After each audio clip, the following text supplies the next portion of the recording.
Today we're in Atlanta, Georgia to get behind the wheel of this, the 2021 Porsche Taycan Turbo.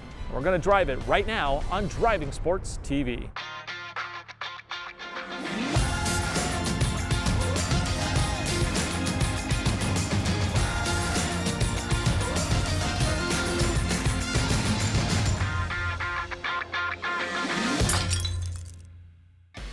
You might recognize this building as the headquarters for Marvel's Avengers, but in the real world, this is the Porsche Performance Center in Atlanta, Georgia.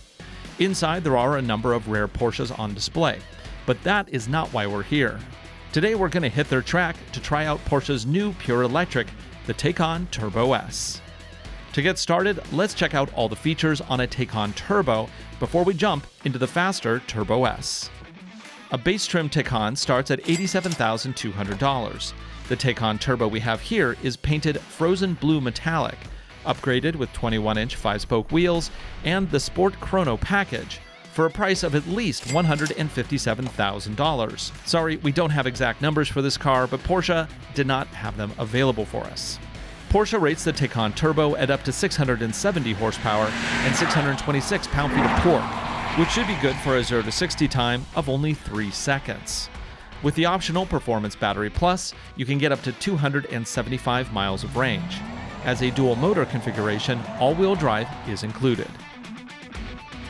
In the trunk is a nice amount of cargo space. You're looking at 12.9 cubic feet. Fold the seats down and you can fit even larger objects. There is some practicality in this Taycan in the fact that it actually has 4 doors. This panorama sunroof lets in tons of light. I have room for my head, but it does bump on the left here. The seat is where I would be sitting if I was driving. Got lots of room. Down here, we even have more digital controls. Now, they could have cheaped out on the second row and given us physical push buttons, but here it's kind of cool. I don't mind the lack of physical buttons if the screen is super responsive. And here it is. It's very, very quick, and it offers a lot of options for the second row. I even get a fold-down armrest with cup holders.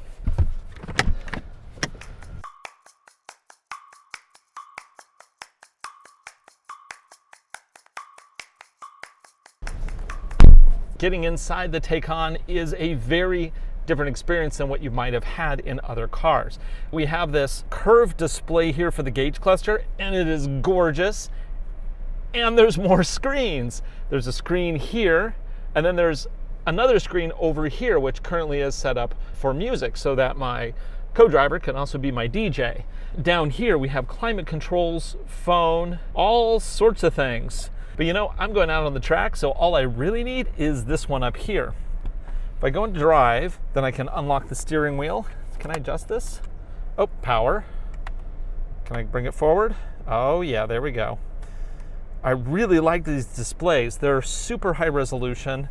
I can configure every display as I like, from the all-wheel drive configuration to, which is currently dialed to being 90% in the rear. Yeah. Oh boy, I'm gonna have so much fun. Seats are very comfortable. I have configurations both for seat ventilation as well as for seat heating right here. I like it, it's right where my hand goes. Not so sure about having the drive mode selector hidden from view. I kind of prefer it to be a little bit more visual, but I think that's probably okay. We'll see if that causes any issues. So right here is a drive mode select where I can pick range, which is basically an eco mode, normal, sport, sport plus, and individual, where I can adjust everything to my liking, which is kind of as you expect. I do like having it right here on the wheel. I can quickly toggle it if I want to switch between modes. Very easy. And this is equipped with not only carbon ceramic brakes on the front, it also has adaptive suspension. So I have high expectations once we get it out onto the road course.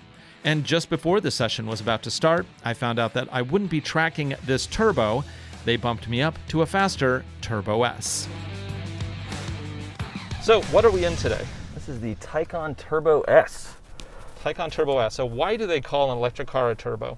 Turbo level is a trim at Porsche. It used to be, meaning that the car had a physical turbo. Yeah. Now it is a trim level of our brand. we are first going to go out on the big course here. What's the big course called? Handling circuit. We have one big outer ring and then a bunch of different interior modules. And we're going to start with the big one. And then what kind of driver modes? Obviously, we can set up like 50 different things in here. Right. We're going to start off in normal. One of the kind of interesting parts about this car is that in its 4 main standard modes, it acts like 4 completely different cars. Okay.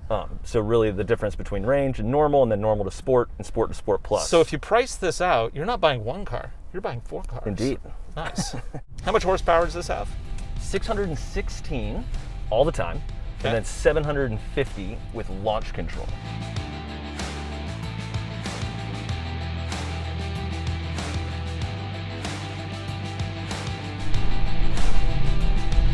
Okay, right off the bat, I just love the fact that being electric just makes this completely silent. And in doing so, you can kind of hear more what the drivetrain's doing. You're not drowned out by motor noise. And it's just like you can almost hear what the tires are doing even when they're not squealing. They don't have to yell at you. They can just whisper quietly to you, "Psst, you can go a little faster. Oh, wait, a little too fast. Okay, bring it back down." I love that. Oh, yeah. And these are the carbon ceramic brakes, aren't they? They are standard on the Turbo S. Really? Oh, that's nice. Most of the time, about 60% of the time you're using the brake pedal, you're actually just using the regenerative motors. Ah, I see. So it's actually a cost-saving feature to get the electric as opposed to a 911 with the carbon ceramics.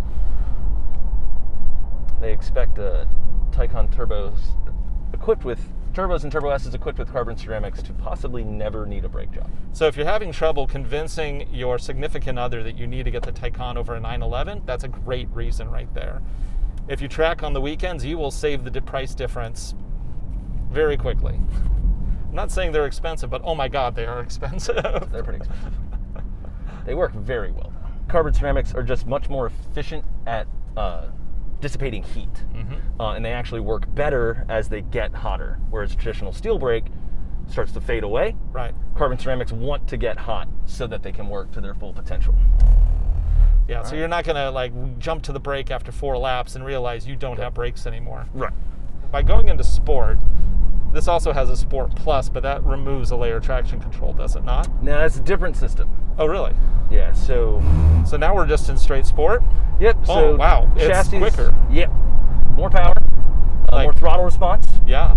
Suspension has become stiffer in terms of shock dampening, and then also ride height we have dropped down 10 millimeters. Interesting. Yeah, it feels... I mean, I hate that overused metaphor of like it's on rails, but damn, this thing's like on rails. All right. It's interesting that the center of gravity on this thing is actually lower than a 911. Porsche driving schools exist because the weight dynamic of our sports cars is so different. Yeah. Taycan, still different, right? People had to learn how to drive them. Right. It's a very extremely heavy car at a little over 5,100 pounds before you put people in it. And then the weight all sits very low, actually below the front and rear axles, and then all the way front and rear from each axle. Yeah, feel that rear axle steer kick in? That's great. Does the rear axle steering, is that doing much? Because I didn't feel much in it in comfort mode. It actually changes which way it angles, either turning it with the front tires or against the front tires based on your speed. At speeds less than 31 miles an hour, it turns opposite of the front tires to help push the rear end through the corner. Okay. At speeds of 51 and higher, it turns with them, so you feel like you're gliding. Above 51 helps out on the highway in a big deal. Right, that makes sense. All right, so this time when we get to the top of this hill, let's turn into the right. Okay. We'll go check out the dynamics pad. So it's basically just a big parking lot. We'll see when we get in there. We get to work on one, straight line acceleration, more importantly, hard braking. So here, we're gonna start taking apart how your inputs in the car are affecting the weight of the car. Okay. Is the better understanding you have of that is Where do as I go? smooth, up to the left, Okay. as smooth as you can be, which is both as safe and as fast as we can be. Okay, and we basically just jump in line. Sure. What's your favorite course here? I'm a big fan of the kick plate. I have to say, when I heard about the kick plate, I'm like, I'm all over that. That just sounds like something, like truly something you cannot find pretty much anywhere. There's only 8 in the world. And you guys have 2 of them in the U.S.? Is there one at the LA Center too? Yes, we have Neat. V2. So who else has them? The Austrian government. They use it for like vehicle certification or something? No, it was actually part of your driver's test in Austria. Oh, I love it. Yeah. Oh, that's so great. We so need to do that. My kids, by the way, are screwed when it comes to their driving test because we are renting an airfield and we are running them through all of this before they pass me. And if they pass me, then we'll talk about getting a regular street license. So far, my wife does not approve, but I will get her on board. Yeah. So what's the setup for launch control here? You're just going to take your left foot and pin the brake all the way to the floor. That'll clear up your right foot to like a light switch, full throttle.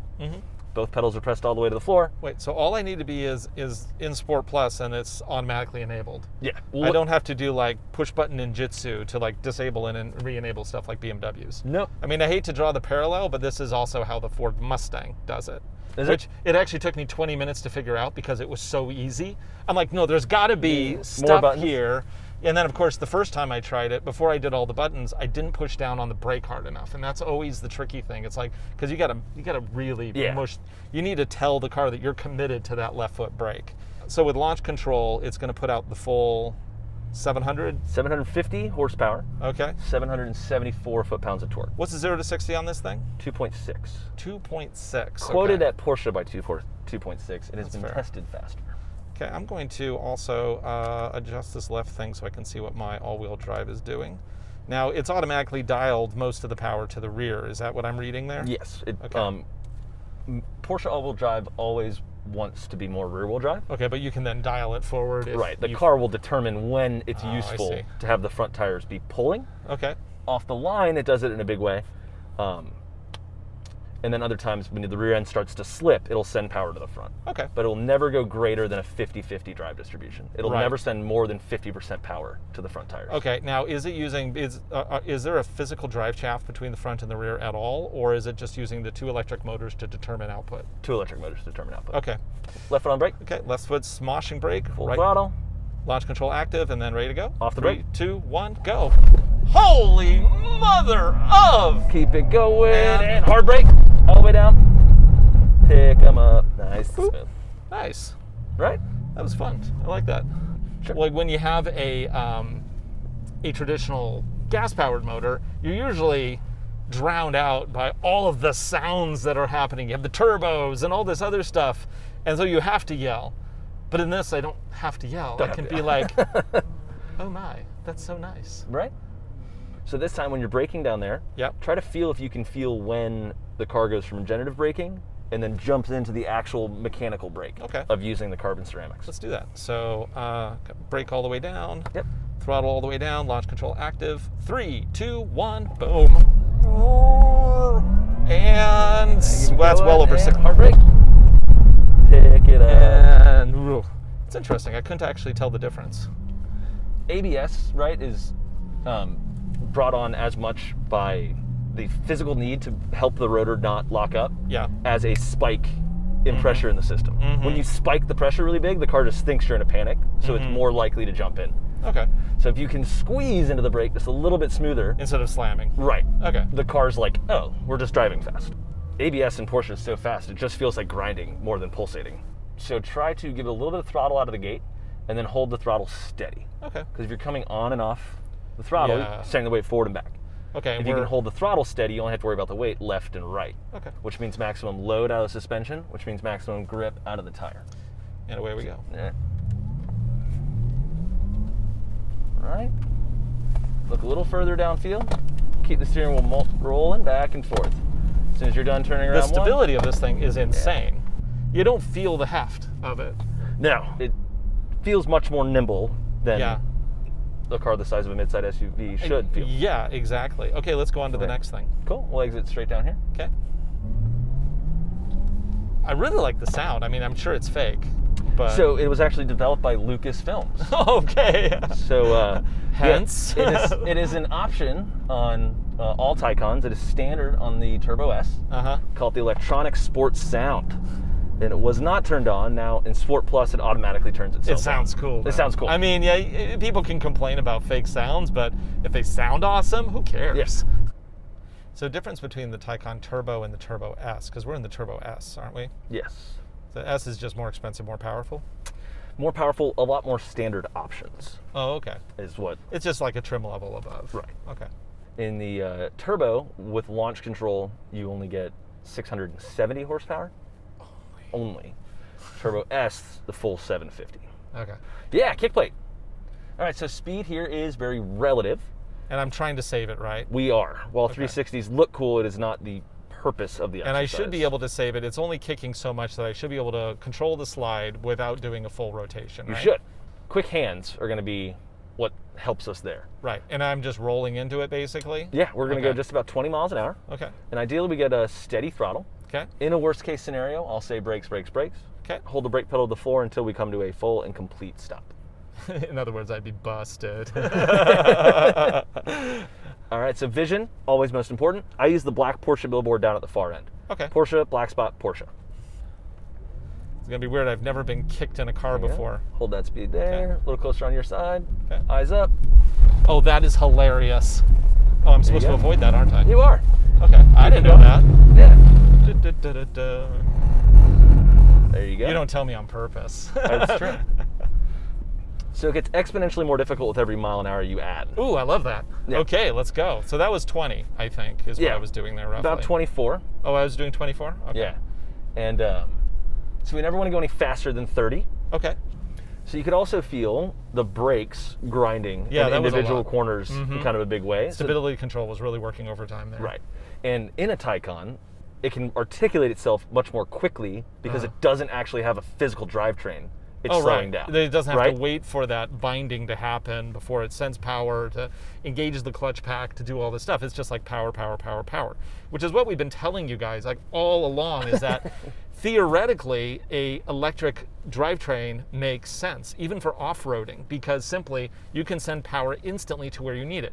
The downside has been car makers like Toyota always put like dopey engines in the back, or dopey motors to be technically correct. So, you know, you get your 200 up here and you get your 50 back there. So anyway, you haven't done that with this one, clearly. No. And we're gonna do about 25 maybe? Sure. Okay. All right. A little bit of power, yep. Oh, too much. Oh, too much power. Into the brake, yep. Oh, I don't want to do sideways. Yeah, sorry. Hey, it's my motto, if you don't do a full 360, you haven't tried hard enough. So. I'm with you, that's cool. So that was the difference between 24 and 28 miles an hour, right? Yeah. The initial catch, not too crazy, but then you have so much more momentum that when you went back to the power. Yeah, and also it's at trying to like figure like what's my line to avoid those hazards. Yeah. Because I'm like, should I go this way or should I go that way? In that split second where your brain is trying to sort that out, you kind of basically lose the plot. Which I loved it. I mean, I would just spend all day on this thing because this is just brilliant. Do we get time for one more? Yeah. Okay, it's at 28. Kick this the other way. All right, let's go check out the circle. Here, we can treat it like low friction handling, where we recognize the limit of grip and purposely exceed it. Yeah. Or we can treat it a little bit more like WRC style and work on power on oversteer. Well, you know which one I want to do. Yeah, for sure. Okay, great. So from a relatively slow speed, yeah, go ahead and put it back in PSM Sport, Oh, okay. and then we'll start off with that, and yeah, go to Sport or Sport Plus. Okay. Let's go to Sport Plus. Cool. And then if you're in Sport Plus, we're gonna Sound change. Yeah, we're gonna turn off our recuperation from our Okay. accelerator. Okay. So the recuperation is when in Sport Plus, it's going to automatically apply the front brake and dip the nose. Oh, I like see. a standard, like a traditional car. So we're going to turn that off because that braking isn't going to help us extend a slide, which is Okay. what we're going to be working on here. Perfect. And Sport Plus, chassis height low, recoup off, electric sport sound on, of course. Oh, yeah. Okay, so. So we're going to go out directly into the sprayer on the polished concrete, and I use a 3-count cadence. Okay. 1, way too much power. Okay. 2, flick the steering wheel an inch to the left. Okay. Because that inch to the left is going to help shove the rear end out to the right, which is what we 1, want. 2, 3, lift 3. off Okay. the throttle. And then just like the kick plate, when the rear end goes to the right, your hand should go to the right to catch it back. Right. All right, let's go for it. Yeah, I learned that from the movie Cars. Just kidding. All right, so slow it up a little bit. Slow it up. Yeah, if we have too much speed, you just Yeah. fly out of the circle. Even slower, just like barely moving, Oh, crawling. okay. We're gonna do a power Big power, climb. yeah. Go for it. Right? Oh, that's more I'm not used to how much power and how quick it is with this thing. Yeah, so squeeze into the throttle just a little bit more, but you still kind of have to abruptly get the throttle down. Yeah. Right? Okay. We just want to abruptly get it to about, there you go, back to the power. Sorry. So you can still feel the stability management. Jumping in, it just waits way longer. It does, yeah. All right, slow it up a little, go for it. I slow it down, reset. Okay. So also in all-wheel drive, we're fighting a big way understeer. Yes. We need to give it enough power to pull it, but not too much to lose total front grip. Right. Go for it again. 1, 2, 3, lift. There you go. So that's all understeer. Slow down, reset. Too much, yeah. Yeah, just unwind the wheel. Okay. Because as soon as you put the wheel back towards center, you ask less of the tires, you let them regain their grip. All right, bring it out a little wider on my side. Okay. And go for it. Big power. 1, 2, 3, lift. Now power. So that is how much angle you can get Yeah. with it still on to some degree. I have to say, this was so much easier in a Miata. All-wheel drive drifting, it's a whole new game. All-wheel drive drifting, you have to go past 45 degrees, but you can go up to 90. And now, hold it for 3 seconds. Okay. No babysitter. Okay. Ready? Yeah. Go for it. Back to the power. Look where you want to go. Straighten the wheel, straighten the wheel, straighten the wheel. Yeah, too far. Straighten the wheel, straighten the wheel, straighten the wheel. And this is harder than it looks. I just want, yeah, you can do it in a Miata. I can do it in a Miata. This is hard. Bring it out wide. Okay. Go for it. 1, 2, 3. Power, power, power. See, once I start sliding, adding power does not seem like that makes sense. I mean, I can see that because I've done that. Like if I drive an all-wheel drive car in the snow, I know when I'm crossed up, I add power and I get out of it. But for some reason, it's not working on my brain in this situation. Power, power. Lift, it'll rotate. Look where you want to go. Well, I think I finally got it. That was it. Yeah, it's getting your head around it. And I think I don't know what it is. It's the conditions. It's the fact that it's sunny out or something. Okay, one more time. Straighten the wheel. Yeah, it was too much. Yeah. Okay. The car went exactly where you were looking. Exactly, yeah. I've driven Subarus on frozen lakes. You know, clearly it's all power through it. That's how you recover it. So the fact that my brain just refused to acknowledge that that was what we were doing here is fascinating. And it also goes to prove that you need to not assume that your body is going to respond in the way that you want it to respond without experience, without doing it in the real world. And so a place like this where you can do it safely really can make all the difference in your driving abilities. It's not just for fun. If you've watched my show over the last 15 years, you've seen me do lots of things. And I still have a lot to learn, clearly. So also because cars are changing.